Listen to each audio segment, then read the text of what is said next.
up on Access Tech Live. Apple announces its new M3 processors and new MacBook Pros. Nestle partners with NaviLens for accessible packaging. And Apple's head of accessibility, Sarah Herlinger, joins us. This is Access Tech Live with Stephen Scott and Marc Aflalo. The latest in tech and accessibility every week. Follow us and get involved now at Access Tech Live.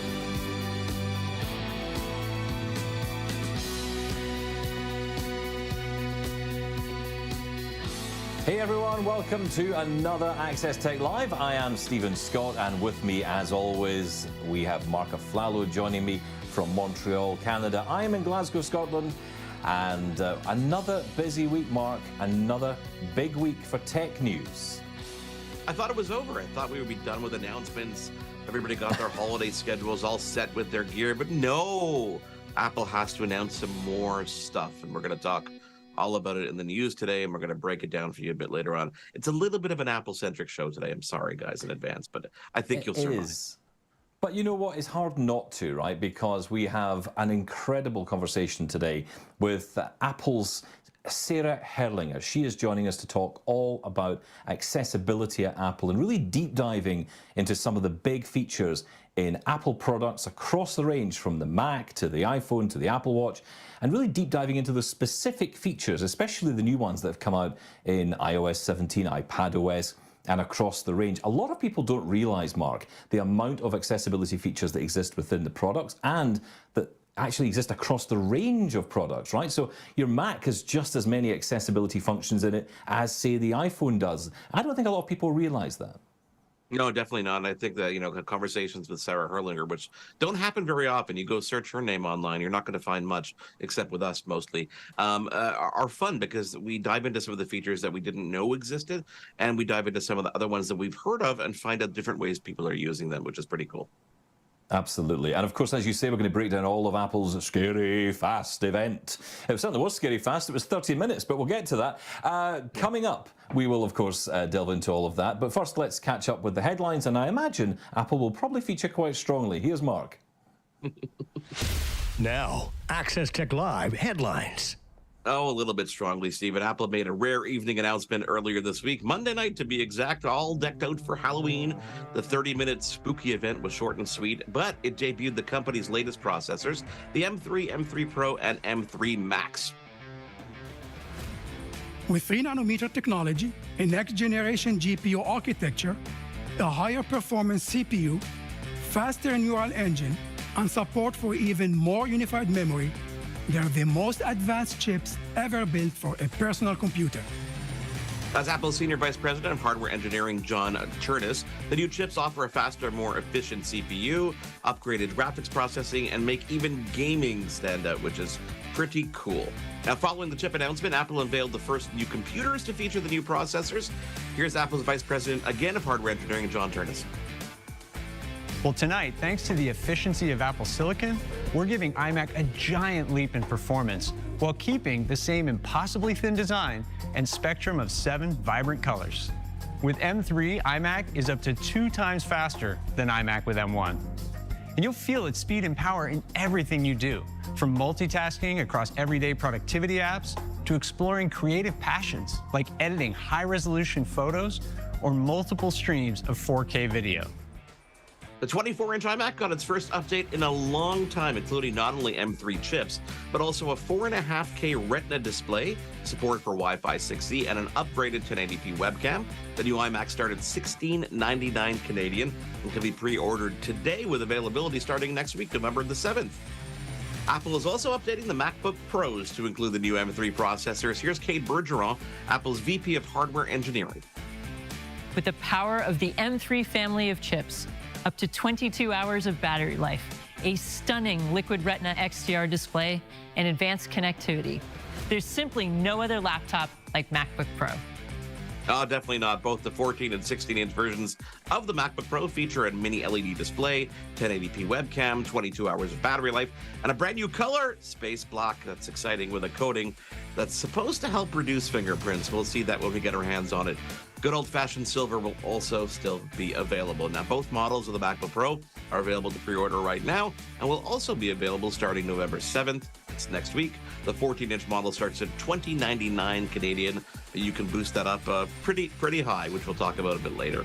Alongside the M3 Pro and M3 Max equipped MacBook Pro, Apple is releasing a cheaper 14-inch MacBook Pro model.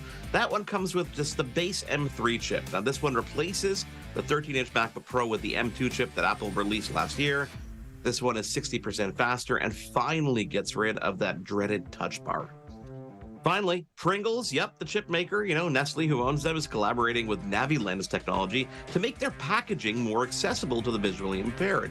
The new packaging features NaviLens technology, which lets smartphones easily detect an on-pack code. So when you point it at the actual product, you enable playback of a label information, which is pretty cool. The first adaptive label will roll out any day now, with a complete rollout of its products by the end of 2024. And those, Stephen, are your headlines for this week. There you go. It was a lot of chip news. In there this week, which is kind of cool. M3s and Pringles. I don't think we'd ever bring those two together in a tech show, but there you go. We did it. And that's great news. Again, it's just making products more accessible, right? And it's such a cool feature because what people don't realize with the QR code that you get from NaviLens is that the iPhone or the Android phone that's scanning for it can actually see it from quite a distance. So you could be walking down the aisle of a superstore and you'd be able to hold your phone up and it would be able to tell you the products in that aisle. So it's super cool. That's very cool. One of the things we didn't talk about, and we can talk about it later, the Apple event, and the biggest buzz from the Apple event this week wasn't just the new products, but it was the fact that right at the end, there was a little thing on the screen that said this event was filmed entirely on an iPhone and edited on a Mac. And that's the takeaway that everybody's talking about in the tech space. But it is pretty cool that they're actually using their own devices and kind of putting the proof where the pudding is and showing that, yeah, you can film a keynote. Granted, there was a little bit of assistance, which we could talk about a bit later. Yeah, I think so. I thought the big takeaway was Space Black, but anyway, we'll get to all that. We're going to break all that down a bit later. I want to move on to our question of the day today because this is a great question, and we've already been getting responses online. I imagine we're going to have so many by the end of the show. The question this week is, what one piece of movie tech from our past do you wish came true? That's such a great question, right? It could be absolutely anything. It could be the flying car, Marty McFly's hoverboard and Back to the Future. I mean, there's lots of options, right? Oh, Tony Stark's transparent cell phone. I mean, there's so many options. And here's the trick, guys, okay? If you follow us on social media at Access Tech Live, you'll find out about the question a couple days before the show is here live. So you'll be able to get involved and get in on the show and actually tell us what your opinion is. Lots of really cool ideas coming in, which we'll definitely get to later on. So again, the question of the week this week is, what is the one piece of movie tech from our past? Of course, it could be all of our past, collective pasts. Do you wish came true? It could be the flying car. Could be Marty McFly's hoverboard from Back to the Future, maybe Tony Stark's transparent cell phone. Email us, feedback at accesstechlive.com. Connect on all social media at Access Tech Live, and we will get to those questions a bit later on the show. But first, we take a quick break here at Access Tech Live and come back with part one of our conversation with Apple's Sarah Herlinger. Stick around. We want to hear from you. Follow us on social media and get involved at Access Tech Live. We'll be right back.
The latest in tech and accessibility. This is Access Tech Live with Stephen Scott and Marc Aflalo.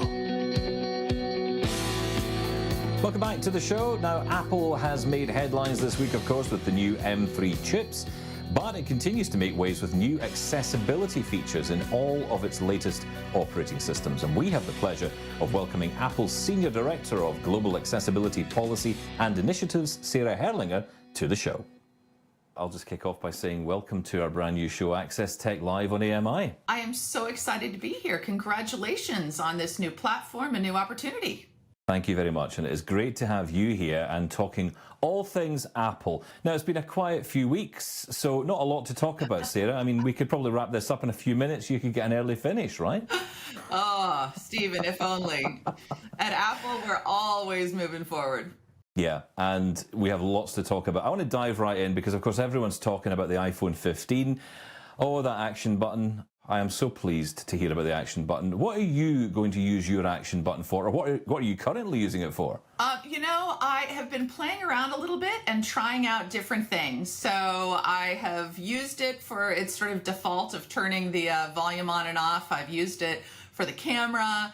I'm going to try out the flashlight, and then I'm going to, figure out my favorite accessibility feature and probably keep it there for the long run. That is what I'm thinking about. I'm thinking about all the detection features under magnifier that I could just have at my hand. So that is absolutely fantastic, yeah. Lots of people are excited, of course, about the action button and indeed iPhone 15. And of course, again, lots and lots of interesting accessibility features to talk to you about. Let's dive right in with, I think live speech is a really interesting area for a lot of people. Of course, personal voice caught the headlines earlier in the year. Everyone is interested in this, of course, with the rise of artificial intelligence, more and more of it coming in on our products. Tell us about live speech, though, and what it does. Yeah, so live speech is a feature that's built to support individuals who are non-speaking. And the idea behind it is that it is the ability to be able to type whatever you want to say. So you can seamlessly in-person conversations on a phone or FaceTime call, or when you're, with someone in the moment, just be able to type out what you want to say, and then it will voice that out of the iPhone or the iPad or the Mac. Yeah, well, absolutely. We'll come to the Mac because, yeah, personal voice is another interesting area, of course, and it's, I guess, tied in, isn't it? Because this is about creating your own voice. You can, of course, use live speech with any synthesized voice, but personal speech does exactly that. It makes it personal to the individual. Yeah, and that's something we're really excited about. You know, when you think about the fact that even just in one community, for individuals who have been recently diagnosed with ALS, 1 in 3 of those individuals has a chance of losing their ability to speak.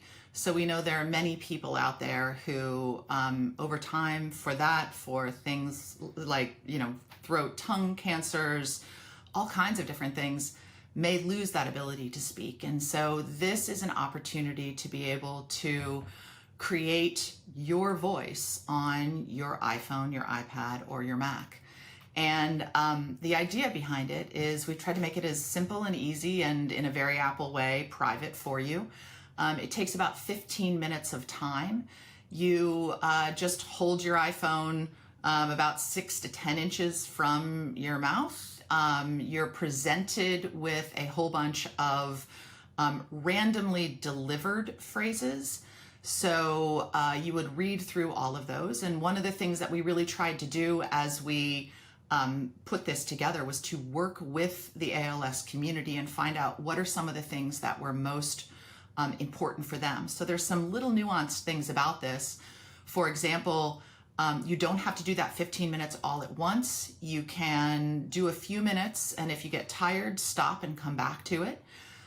We also do it in a way that as you complete one of those phrases, you don't have to tap the screen to move to the next one. It understands that you're done and moves on its own, so that if you have low muscle strength and it would be difficult to have to tap the screen each time, you can avoid doing that. But once you've done that 15 minutes of time of material, if you leave your device overnight, it does on-device processing of that voice and is available to you then the next morning.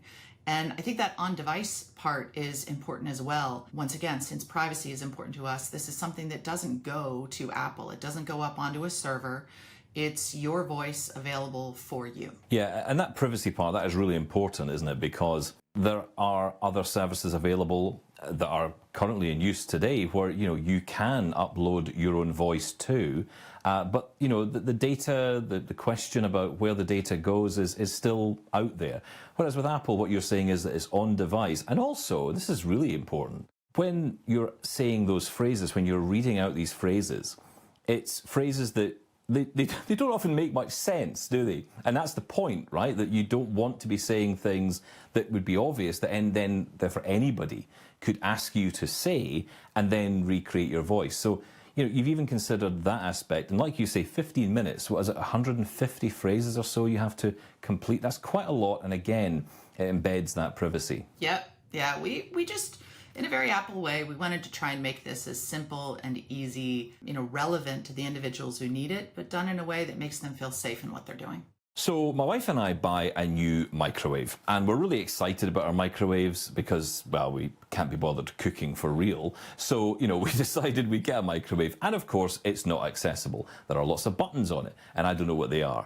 And all of a sudden I hear about, when it was announced, of course, on Global Accessibility Awareness Day, Point and Speak. Now, for those who don't know, explain Point and Speak, and this will probably explain to you, viewer, why I'm so excited. All right, well, before I do that, I'm going to back up just slightly to give a little bit more context to answer this question. And I would also say, who doesn't love a good microwave? So kudos to you for getting a new one. Within the Apple devices, there is an app called Magnifier. And with Magnifier, it does a lot of things. At its absolute sort of bare minimum, it is a magnifier to allow you to zoom in on physical objects around you.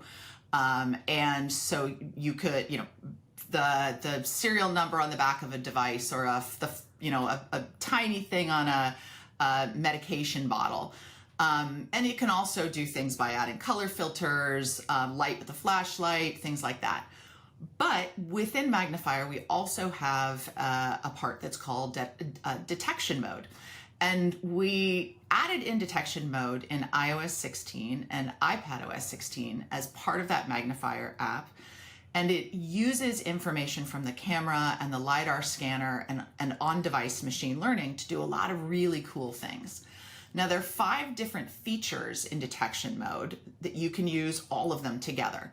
And the first one is something we actually introduced a couple of years ago called people detection, which helps you identify how far you're standing from a person. There's also door detection that helps you navigate the last few feet of your destination by telling you how far you are from a door and attributes about that door so you know what you're doing. And then scene description, which describes objects and things around you. And then the fourth is a new one that's called text detection, which speaks aloud any text on a document or a piece of mail or things like that around you. And then this gets us to our 5th element, which I'm really excited about, as I know you are, which is called Point and Speak.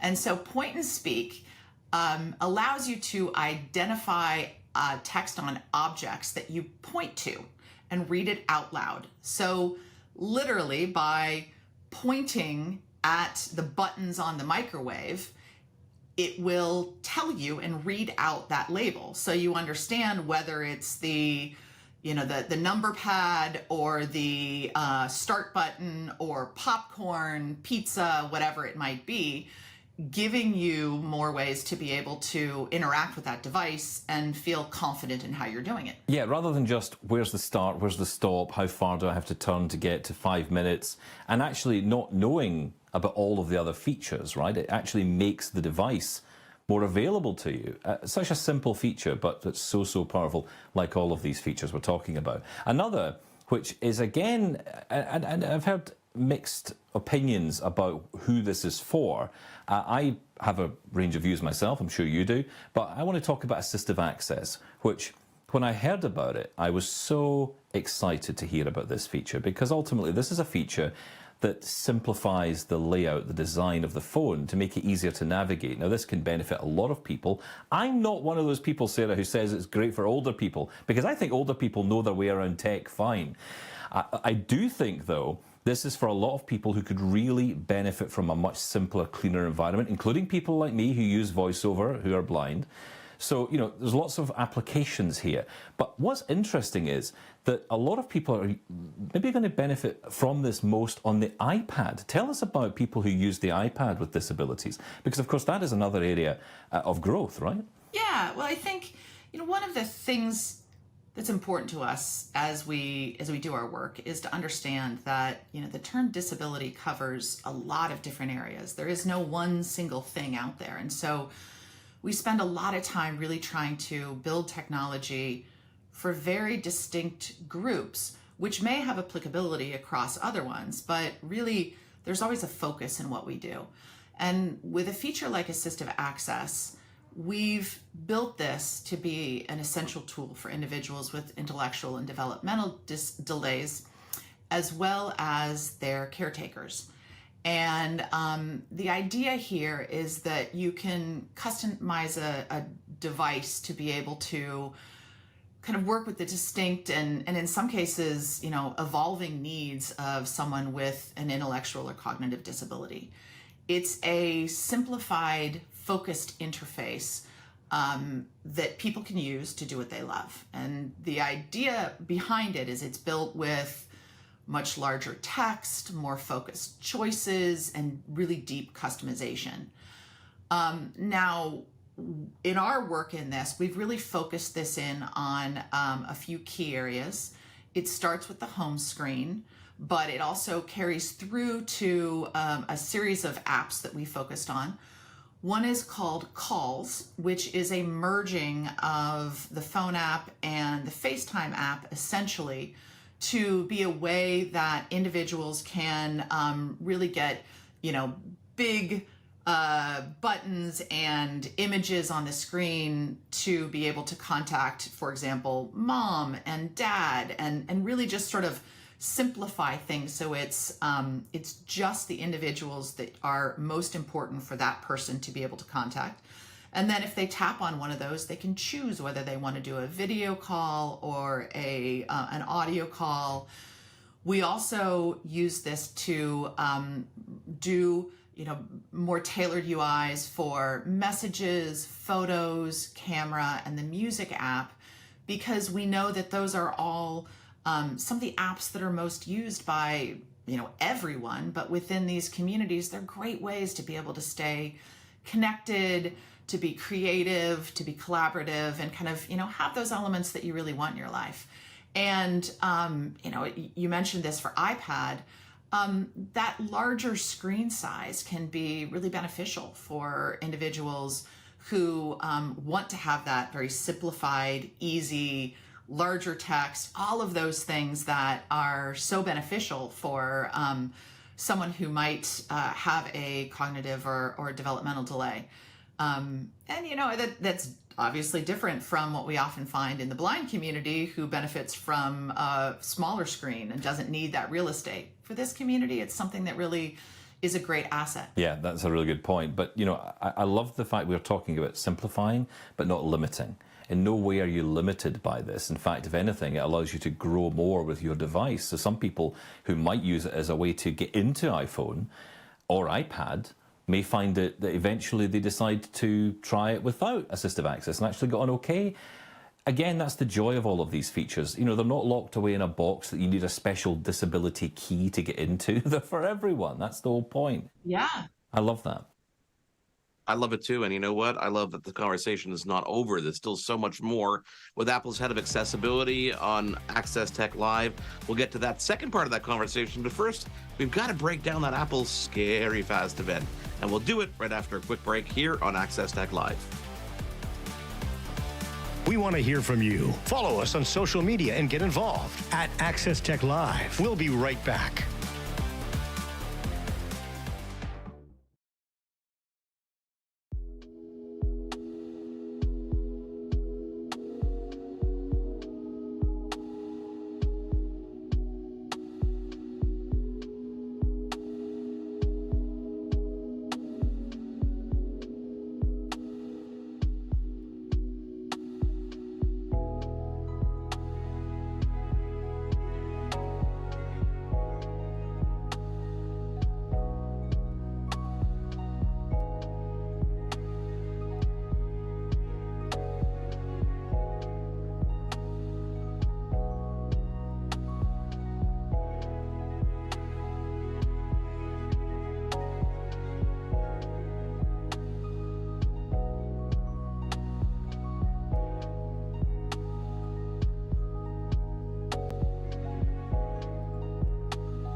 latest in tech and accessibility. This is Access Tech Live with Stephen Scott and Marc Aflalo. Hey guys, welcome back. I am Stephen Scott. Marc Aflalo is with me, and we're going to break down Apple's scary fast. Actually, hang on, let me do that properly. Apple's scary fast event. That's how you got to do it. I think that's the yeah. You got to do all that nonsense because it was around Halloween and it was very scary and scary fast. We'll get to the fast part in a moment. I want to get to the evening part though. What was Apple doing? Because in the UK, we've just had the time change, right? So we're in winter now, which is great. And actually did help a little bit because initially it was going to be 1 a.m. in the UK. And then it turned out it was actually midnight. Not everything is about Stephen Scott. Not everything Why is not? about Stephen. Sometimes they've got to accommodate us East Coasters. Not accommodate. You know what? It worked out perfectly. I was on a plane returning from Edmonton. I waited an hour for my bags and I still made it to the event that went by like that snap of my fingers. It was like over before it started. I don't know what was going on there. This is one of these events where I think could have been done in a press release. Sorry, Apple, but I mean, you need some opinion here. But you know, nonetheless, it gives people something to talk about, especially the fact that they shot that whole thing on an iPhone. Can you imagine that? The whole thing on an iPhone. Yeah, on an iPhone, but with, you know, like, I don't know, $1 million worth of equipment gimbals, to lighting, drones. Yeah, so...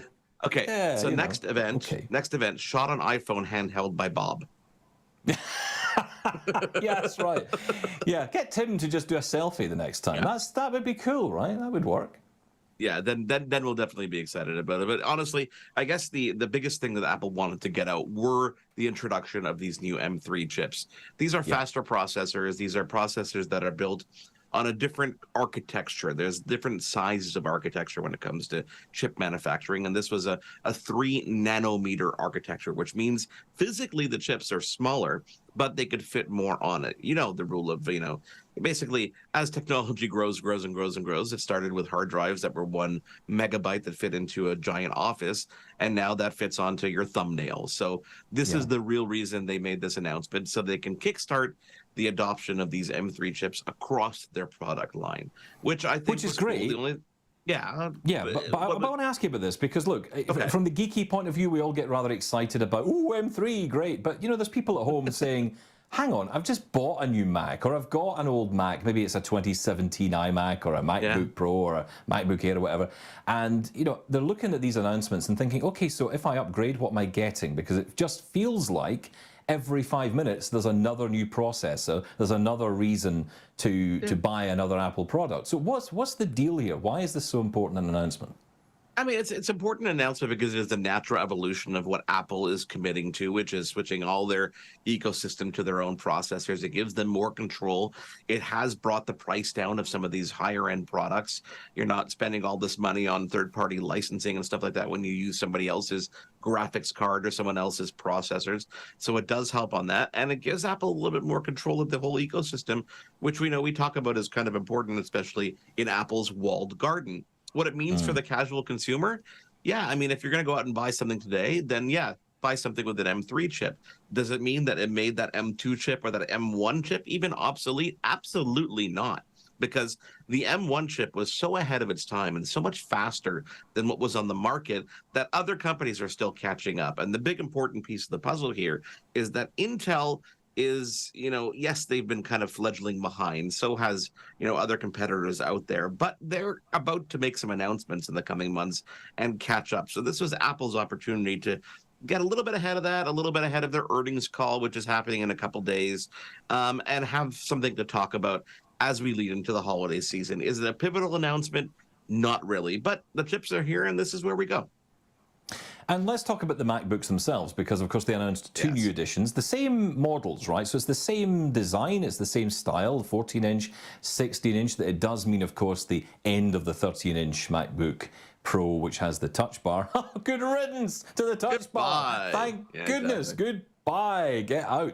But 14-inch, 16-inch, that's the future. And a new colour, Mark. A new colour, which for some reason, I watched the event and I'm thinking, everything up to this point, I'm like, okay, yeah, fine, whatever. Then they said, it's available in space black, and I'm like, I've got to have one of those. They've been struggling to make a black colored device for quite some time that doesn't either scrape off or get fingerprints all over it. So this is attempt number, I don't know, I'd have to go back and catalog it, but this is yet another attempt at trying to get it out there. And you know, I read one article that said, you know, they need a little bit more than just, you know, doing the chips to identify that there's something new. Whenever a product is launched, a new product is launched that you're going to carry out into the world, there's some kind of identifying feature on it that says, oh, this is the latest and greatest. And this is going to be that standout feature, which is this space black. We'll have to see hands-on. I know you ordered one, so next week maybe we can talk about it and show it on camera and see what that's like. But you know what? I found the new iMacs to be a little bit more significant, because iMacs are these all-in-one computers that are available in all these different colors, no space black, and in everybody's homes. They're kind of like the go-to Mac if you want to get something for your home, that or the Mac Mini, but it has, you know, built-in screen, all-in-one design. So getting this update, because it hasn't been updated in quite some time, to these latest M3 processors is a pretty big deal, because these are the entry-level computers that you want to throw on your kid's desk, that you want to throw in the kitchen and be the centerpiece. And I think those are quite exciting.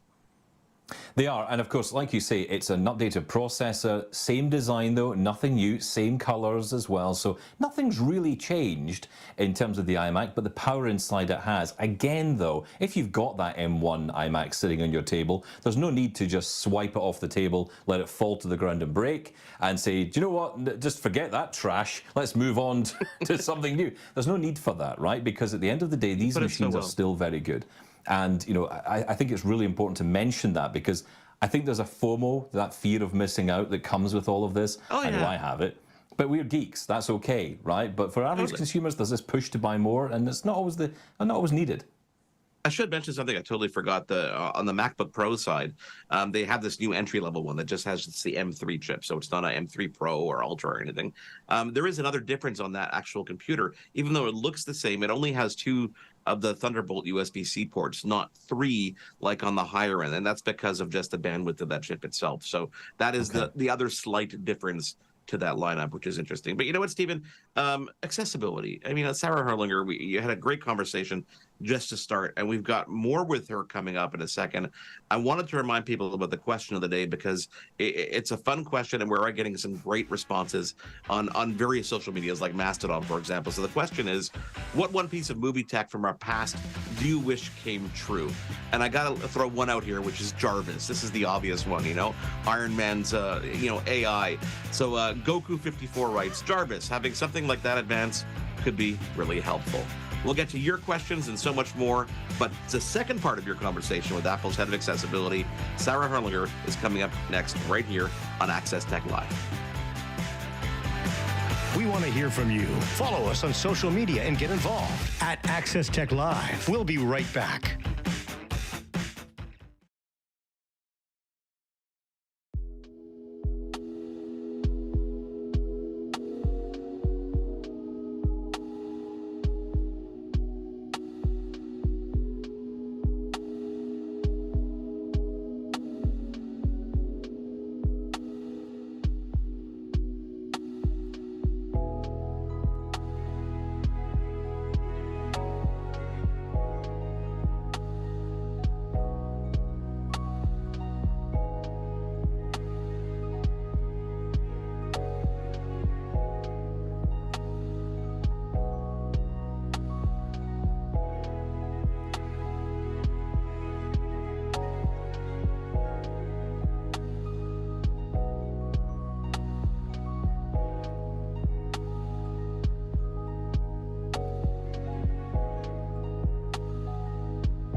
latest in tech and accessibility. This is Access Tech Live with Stephen Scott and Marc Aflalo.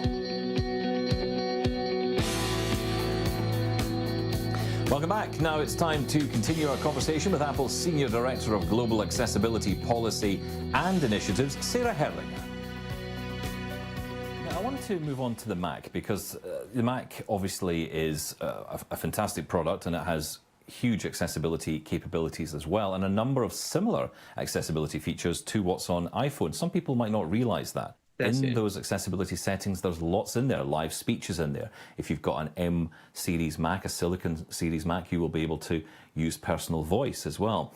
But another area which is, of course, incredibly powerful for the deaf community is the MFI hearing aid capability, the Bluetooth hearing aid connectivity. That is something I know that Apple has been very keen to improve upon, and you've done that this year with Mac now. Yeah, I think, touching on a couple things you said in there, absolutely. There's so many great features in the accessibility settings on the Mac as well as in the other areas. Any of our devices, if you go in, the amount of opportunities to be able to customize how you use your device, quite frankly, whether you self-identify as having a disability or not, is huge. There's so many things you can do. And so I encourage everyone to go into the accessibility settings on any of your devices and just play around a little bit and figure out how that customization might benefit you. But yes, with the MFI hearing devices program, now we launched this years ago. Our first foray was back in 2014 in launching the program, and we saw our first devices come online then, and what that allowed was for direct streaming between an iOS device and a hearing aid or a cochlear implant.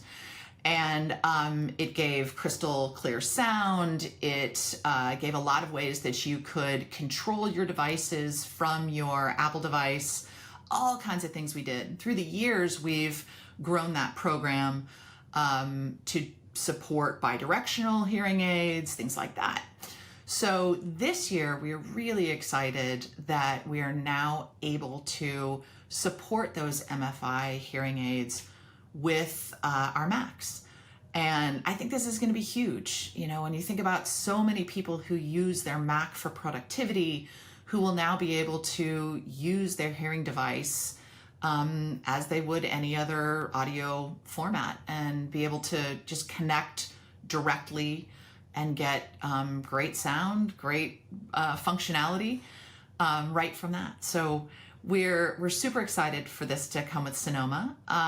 It's something that does work with with the bidirectional hearing aids that are made by our partners, and with any of our M2 Macs. So some really great opportunities there. Yeah, and a feature which again is available across a number of devices, but I wanted to mention it specifically on Apple TV because I am someone who suffers greatly with light sensitivity, and it's just getting worse and worse. And it's never easy being someone who's light sensitive and their job is to sit in front of bright lights all day. But it's a hard life. I'll get over it.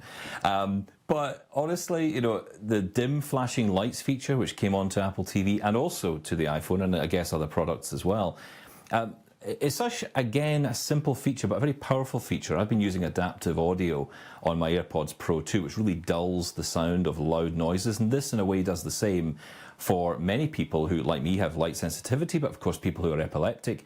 They can benefit now from not having that fear when someone says, warning, flash photography. Yeah. The screen will dim now. The screen will actually dim if it senses those bright lights. That's another incredible feature. Yeah, it is. It's something we're very excited to support individuals for whom that element around light sensitivity is an important deal for them. It does automatically just darken the display of video during sequences of flashing lights. So it's not that it stops it or, takes you out of the moment. It just kind of makes all of that darker and less movement so that you can bypass that without that, and helping to support that sensitivity. And we've talked before about the subject of support and people getting in touch and feedback, and I know that you guys at Apple always welcome more feedback, and I just wanted to give you an opportunity to tell people the ways that people can get in touch with Apple if they have a comment or a query about an Apple product or service. Absolutely. The more feedback, the better. We definitely encourage people to connect with us.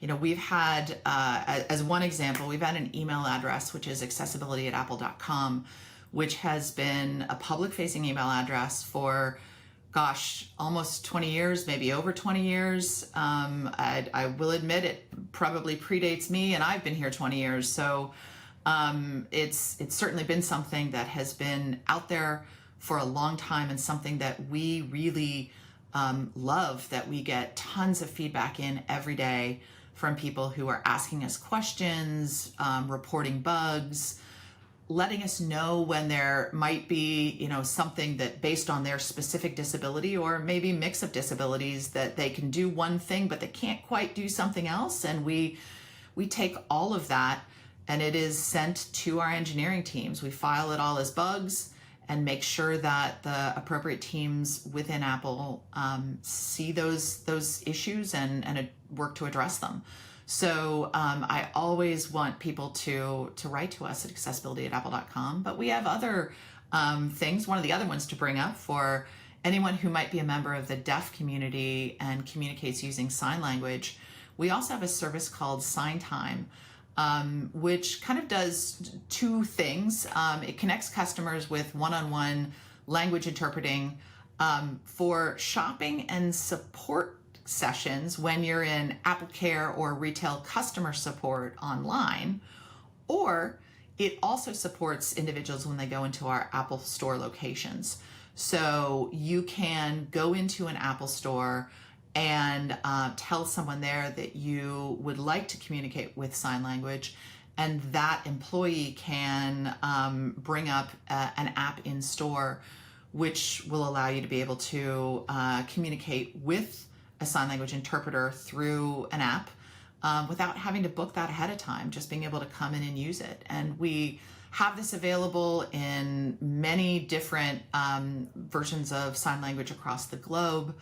We have this in the US, Canada, UK, France, Japan, let me see if I've got all these, Australia, Germany, Italy, I think Spain and South Korea. That probably covers it. But so it's something that we've really built to be global, understanding that we have customers in the deaf community all over the globe who want to be able to interact with us in the way that works best from them. So this is just another option. Yeah, and you know, I heard a story just recently. I saw a comment on Twitter, I think it was, or X, as they call it these days, and it was talking about someone who'd gone into a store. I think the person was trading in, and they traded something in, and they said the person who served them was blind. And he was amazed. Not that a blind person could do a job, but the fact that the blind person was using the same equipment as everyone else, doing the job like everyone else. And that's really empowering, right? So it's not just the technology, is it? You're bringing people in from the community. And of course, that can encourage other people going into store as well to get support on voiceover, for example, if someone's blind, or a different product or service, depending on their disability. Absolutely. You know, I think our key goal with it is to, you know, hire the best people for the jobs that we need them for, whether that's in a retail store or in corporate or wherever it might be, and then empower and enable them to do their jobs just like everybody else. And I think by being a company that is creating its own hardware, software, and operating systems, we really do work to infuse that in everywhere we can, so that whether it's inside our own offices or outside in the world, people feel comfortable and capable, and that they're given the opportunity to shine, to be their best. You say you've been at Apple for 20 years. I don't feel that old personally, so I can say that I've been around a few years, and I remember using my Apple LC2 back at school and playing around with the Newton message pad and all that stuff and thinking, wow, this is incredible. Accessibility has come on leaps and bounds, hasn't it? I mean, in your time, you must have seen so much change, so much improvement over the years. Yes, I think, yeah, I mean, even for me, 20 years feels impossible. I've would like to say, gosh, I probably started here when I was 4, but that is clearly not the truth. But yeah, I mean, I think I've seen amazing things happen, but I think that the core for me about being here at this company, at Apple, is from the minute that I first engaged on accessibility, it was clear to me that it is a value. It is a belief that accessibility is a basic human right. And that is something that has, never stopped in all my time here. For the work that we do, there is an understanding and a commitment and a drive from every Apple employee to want to do more in this area.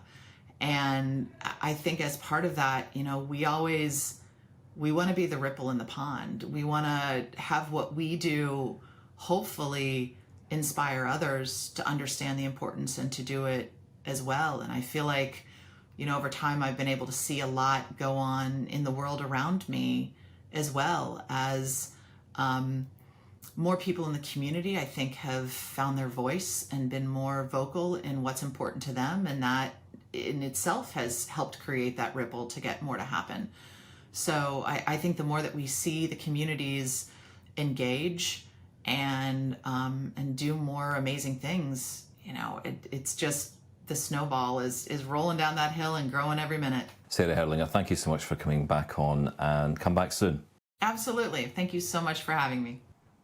Apple's Senior Director of Global Accessibility Policy and Initiative, Sarah Herlinger. The email address she gave out again, Stephen, is for accessibility is accessibility@apple.com. So you can use that if you've got any concerns whatsoever. Right, Stephen? Absolutely. What other show on the planet gives this much time to accessibility, Mark? Well, isn't this the point of existing, isn't it, for us? Yeah. Coming up, we're going to review your responses to our question of the day. What one piece of movie tech from our past do you wish came true? We've got a lot of responses, so stick around. This is Access Tech Live. We want to hear from you. Follow us on social media and get involved at Access Tech Live. We'll be right back.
Latest in tech and accessibility. This is Access Tech Live with Stephen Scott and Marc Aflalo. Welcome back. This is Access Tech Live. I am Stephen Scott. He is Marc Aflalo. And we're going to dive right into your answers for question of the day. What one piece of movie tech from our past do you wish came true? I've got to say, Marc, this is a great question, and I'm looking forward to the answers. I will save mine till the end. Oh, okay. I was going to give mine out at first, which was probably Rosie and the Jetsons. I'm surprised no one went there. No one went there with the Jetsons because that show is so ahead of its time. Or like the folding car into a briefcase. That would have been a fun. Do you know one. what? To be fair, I think someone on my Mastodon feed may well have said Jetson, so I'm going to say someone did. Oh, okay. Okay, fine. Someone did. Okay, but here's a couple. Okay, the highlights of this. Okay, and you can keep this coming at Access Tech Live or feedback at accesstechlive.com. Ronnie writes us definitely this, and she writes with a picture of the transporter in Star Trek. Now, it didn't surprise me that Star Trek got some good helpful mentions here, but that transporter, can you imagine just closing your eyes and saying, "I'm going to go visit Marc in Montreal"? That would be pretty cool. No complaints there. No security. Andre writes, yeah. Security, whatever, just Border Patrol, just submit your requests in advance. Andre writes, the shoe phone from Get Smart. Now, I have to argue with that one a little bit because I think holding my shoe up to my head would be a little bit uncomfortable, but we'll go with it, Andre. We can deal with that. Especially if it's attached to your feet at the time, yeah. Yeah, it's kind of weird. I don't think I'm that bendy anymore anyway. Wendy writes, this might be my wife, I'm not sure. Cher's Closet from Clueless. That's of course, I don't know if you ever watched that movie, Stephen, but she has this closet where there's a tablet. She picks the clothing and it's like a laundry turnstile that goes and it puts the outfit together. That actually, I think a lot of people would benefit from that, including myself, quite honestly. I think your wife wants that, and that's what I'm getting from that message. I know my wife wants that. That's not even a question whatsoever. Howard writes us, a flying broom, as in Harry Potter. Yeah. Oh, yeah, okay. I mean, yeah, I mean, a flying car would be cool too. I mean, I guess that would be pretty neat. A flying broom, a little inconvenient in the bad weather. Yes, that's right. A bit inclement. Maybe a hat required as well. Yeah. Oh, come on. Jeremy Rubin writes, there are so many, but this tops my list, although all food and drink at the press of a button, yes, please. And he posts a picture of, again, Star Trek Replicator. This is, of course, on all the Star Trek, pretty much most of the Star Trek generations, you just summon whatever food you want, and apparently it's good for you. I don't know how good that would be in Scotland, though. I think everything would just be fried. The fried it already is. So, yeah. Is it? Yeah, everything's fried already, so we're there. I mean, there's so many more. I mean, the one that tops my list here is Johnny Five, of course. This is a Jane who wrote on Mastodon. There was a guy in the news recently who built a life-size Johnny Five and takes him out and about to events. I saw a video of that where he went to a convention and Steve Guttenberg, who was the primary actor in the first Short Circuit movie, was there, and he was just in awe. And he was like rubbing his face and everything, which was kind of crazy. So I wish I had a drum roll. I'll make a drum roll here. What is yours, Stephen? Tell me. Well, it's from Back to the Future, and I think it was the second movie, if I remember rightly. Maybe it was the first. Okay. I can't remember. It's been a while. But it was the pizza oven. But I think it was like an oven, and you put in this tiny piece of food, and then it would just go ping, and then in like a second, this huge pizza would appear. And I thought it was like a mix between a pizza oven and a microwave. Yeah. They called it a rehydrator. Remember that? It was the size of like a coin, and it looked like a tiny little mini pepperoni pizza. And it's like oven rehydrator or whatever. And it suddenly came out beautiful, steaming hot. Oh my God, that would have been so much fun. I mean, obviously, I'm going to take it to the food level. I always do. What about you, Mark? Well, I definitely think it would have been like the car and Jetsons or Rosie and the Jetsons. I think those are definitely top of my list. We also there was one on Mastodon. I don't remember it exactly verbatim, but he was talking about, he said, I'm 62. And if you could imagine the fact that a 1 megabyte hard drive used to have to fit into an office and now fits onto, a little memory card, my mind would be blown. And he basically goes on to say that, every piece of technology that comes out today is something that they never could have possibly imagined when they were kids. And that's definitely It was Lynn on Mastodon who posted that. Yeah. There you go, Lynn on Mastodon. Well, thank you, Lynn. Thank you to everybody else who joined us this week. Thank you for taking part. You can continue to submit your information. Let us know exactly what's exciting you in terms of movie past things that are coming to life. On behalf of Sarah Harlinger and Stephen Scott, thank you so much for being here this week on Access Tech Live. I am Marc Aflalo. We will speak to you next week, same time, same place. Thanks for being with us. Thanks for tuning in to Access Tech Live. Follow us online at all social media at Access Tech Live. Email us feedback at accesstechlive.com. Hosted by Stephen Scott in Glasgow and Marc Aflalo in Montreal. Written by Stephen Scott and Marc Aflalo. Live show director, Anastasia Spalding Stenhouse. Technical director, Caitlin Robinson. Audio, Jordan Mulgrave. Live graphics and playback, Kingsley Juco.